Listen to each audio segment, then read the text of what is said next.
right, everyone. Thank you for being such great listeners and engaged. So that was a little bit about the money, but I also want to thank Cedric Haynes, who opened the show, and I'm turning over the baton to him. Cedric is a lawyer, a thinker, and a very good guy, and a major player at Weed Maps. Cedric, over to you to introduce our final two wonderful sessions. To you. Thank you, Cedric. Jeannie, you would make me blush right before I introduce the next to last panel. Thank you, thank you, thank you. This conversation is a really, really exciting one, and I am very much looking forward to it. I want to introduce Courtney Barnes. Courtney, if you will make your way to the stage, please. Courtney, that's right. Courtney is a devoted social justice and regulatory attorney who is a leading trailblazer in drug policy reform. Courtney serves as counsel at Feldman Legal Advisors, Psychedelics Advisor at Skip Intro, General Counsel for SPORE, and Advisory Board member of Heroic Hearts Project. It's a lot. You got a lot of hats. She was a lead drafter of the nation's first voter-initiated psilocybin policy reform ordinance and has unparalleled experience drafting state and local psychedelics policy reform measures. She will be providing an overview of psychedelics regulation and policy as a soft introduction to future psychedelics programming at the Hamptons Cannabis Expo for us all today. Thank you, Courtney. Thank you, Cedric. Hi, everyone. It's a pleasure to be here today and to provide the first ever educational content on psychedelics at the Hampton Cannabis Expo. Yeah. So just to kind of get a feel for the audience, who all here has or knows someone who has had a beneficial or healing experience from the use of cannabis? Raise your hand. Okay, almost everyone. And who all here works in the cannabis industry as a result of that healing or beneficial experience that they've had? Okay, we still have a good group. Now, who here has or knows someone who has had a beneficial or healing experience from the use of psychedelics? There we go. Let's get that number higher, but I love the support right now. So today I'm going to provide an overview of psychedelics regulation. It's going to be broken into three parts. The first is how psychedelics are regulated currently in the United States, sort of history to where we are today. The second part is where we're at right now with the policy reform movement occurring in the United States. We've had a ton of really incredible momentum. And then I'm going to close with a sort of look to the future about where we're going when it comes to drug development and the state and local level policy reform movement that's happening right now. So let's get started. As many of you all know, drugs in the United States, or controlled substances, are regulated primarily under federal law and state law. So drugs in the United States are regulated at the federal level pursuant to the Controlled Substances Act of 1970. And the Controlled Substances Act of 1970 classifies controlled substances, or drugs, pursuant to 5 categories, Schedule 1 being the most restrictive, and Schedule 5 being the least restrictive.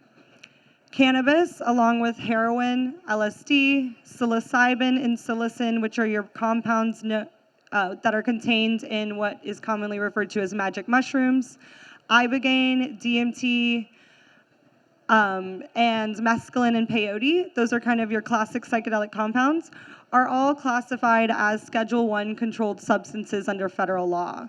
So this means that the federal government believes these compounds have a high potential for abuse, no accepted medical use and treatment in the United States, and a lack of accepted safety for use under medical supervision. As we know with cannabis, and which is becoming increasingly clear with psychedelics, this is simply not true.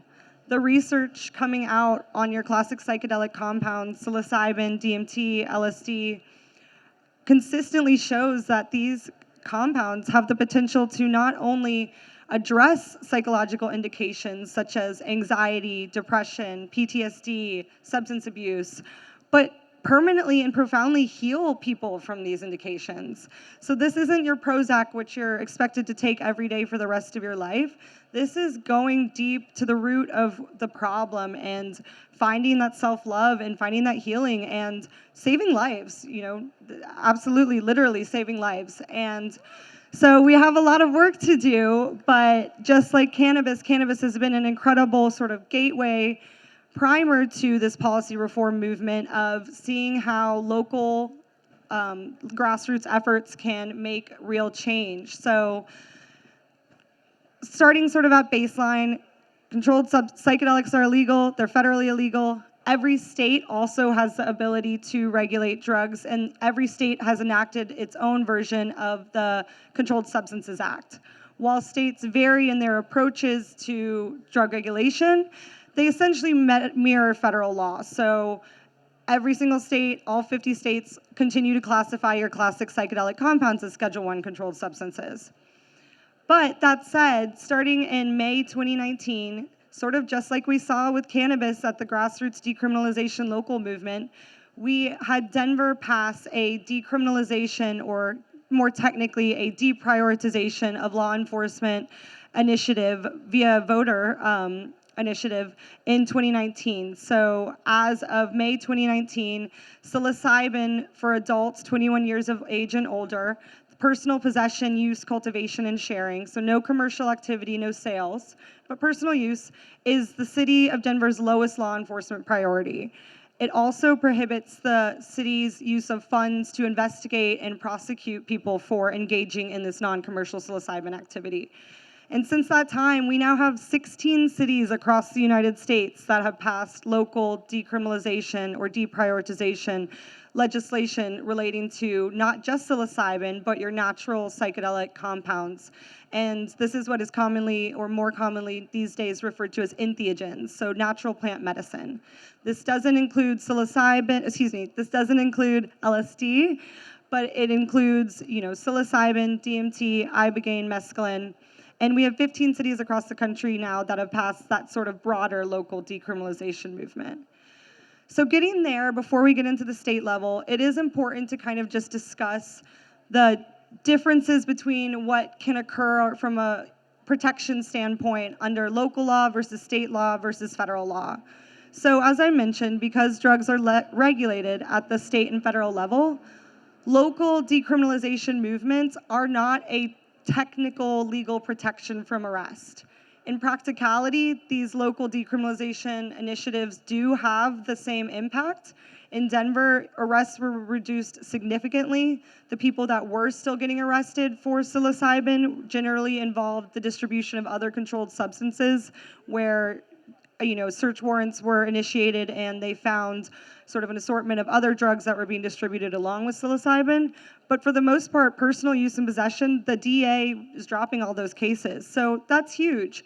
But you still can technically get arrested under state and federal law, just sort of like we're at with cannabis, where we have state level protections, but because federal law overrides state law, there is still some risk. So that's what we're seeing at the local level, because you can't technically decriminalize a substance at the local level because drugs are not regulated at the local level. But it's a critical part of this movement, and it's how we're going to continue to progress this policy reform effort. Decriminalization, on the other hand, is the removal of criminal penalties associated with particular conduct. So with respect to psychedelics, for example, Oregon has passed a law to decriminalize the simple possession of all controlled substances. So small amounts, but that's huge, right? No one should go to jail for using drugs or exploring their consciousness or, trying to heal themselves. But it's important to understand that decriminalization is not authorization to engage in conduct. So while you will not be arrested and subject to criminal penalties, there's no risk of jail time, you won't have a criminal record, you won't be criminally prosecuted. It's not legal. There are still potential consequences that are associated with it. For example, typically fines. You could be subject to community service, and that's, still progress, but a ways to go. Legalization, on the other hand, is the authorization of specified conduct. So, for example, 6 plants at home cultivation. So long as you're within that box of authorized activity, you're not at risk of a fine, you're not at risk of criminal prosecution, you are technically authorized to engage in this legalized conduct.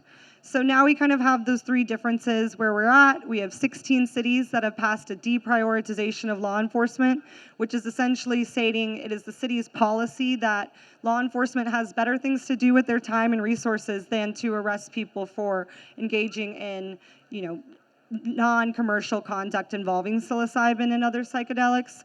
But you can still technically get arrested under these local policy reform movements. So we still have work to do. Now, getting to the state level efforts and where we're at today. Oregon in 2020 became the first state to pass a psilocybin access program, and that will be implemented in January 2023.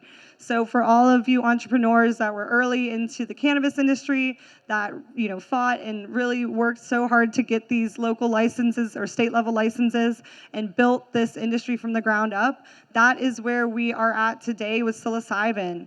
Oregon will be implemented in January, and you'll be able to get a license to either cultivate psilocybin and process psilocybin. You'll be able to get a license for a psilocybin healing center, and you can potentially also get a facilitator license. So it's analogous to the cannabis dispensary program in a lot of ways, but it's also more restrictive being a first mover. You will be able to go to a psilocybin service center and purchase a mushroom product for on-site use under the supervision of a licensed facilitator.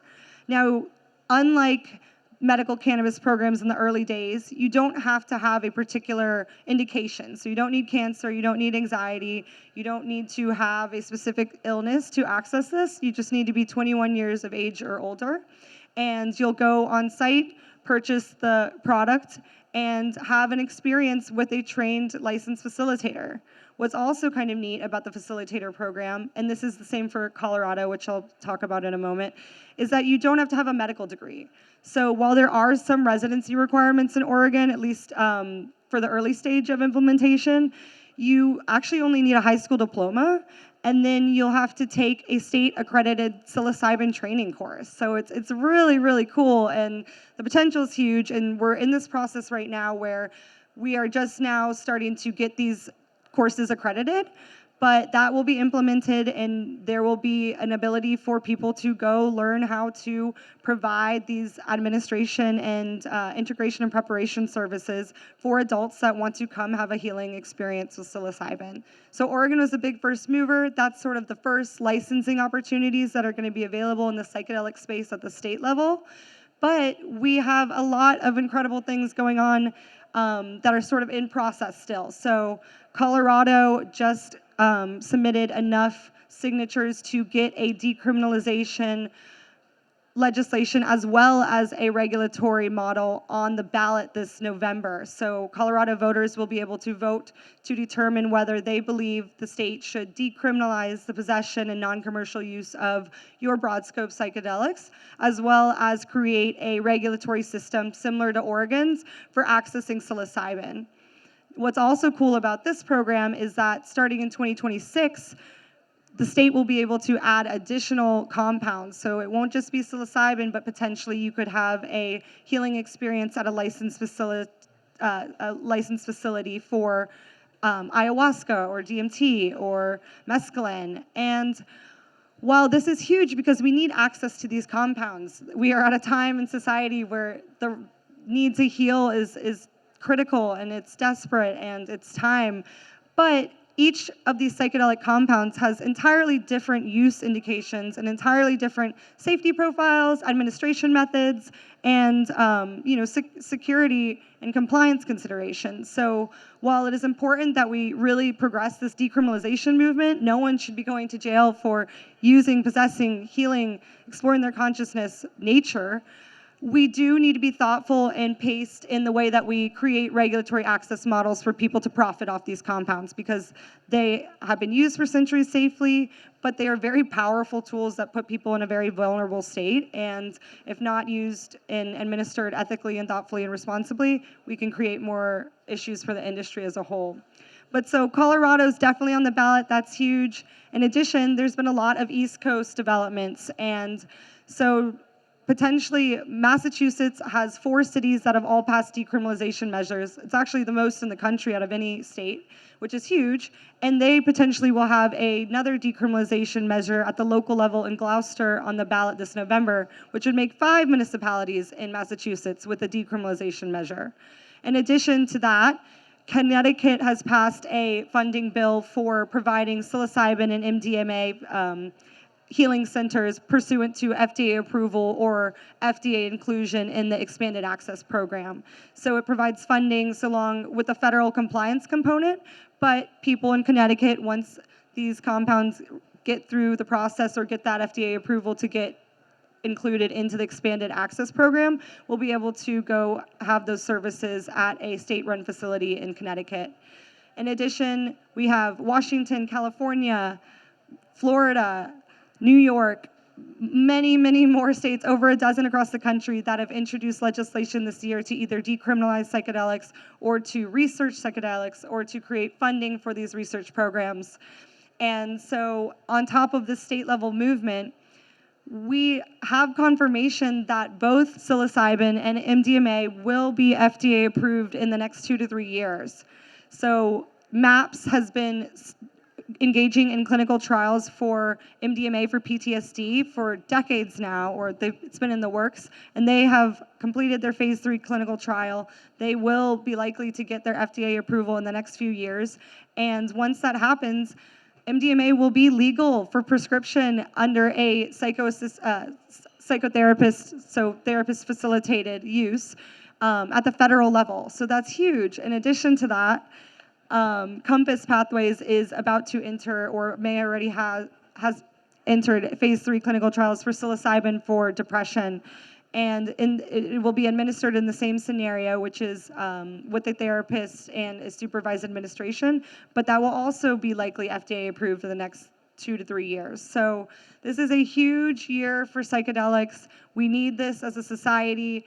Everyone that's been in cannabis for this long knows how ridiculous it is that these compounds continue to be criminalized, and how, little basis in science and public health that these scheduling classifications are for psychedelics. So my call to action for all of you, and everyone here today, is a thought leader and a trailblazer in this industry in some form, is to talk about your healing experience, if you've had one or know someone who has benefited from the use of psychedelics, with your friends and your parents and your cousins and your awkward dining table conversations.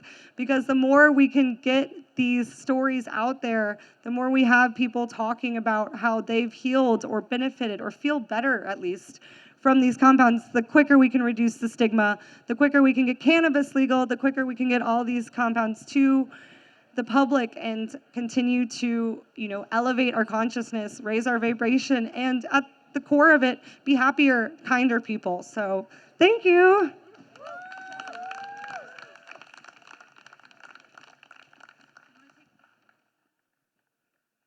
I guess we have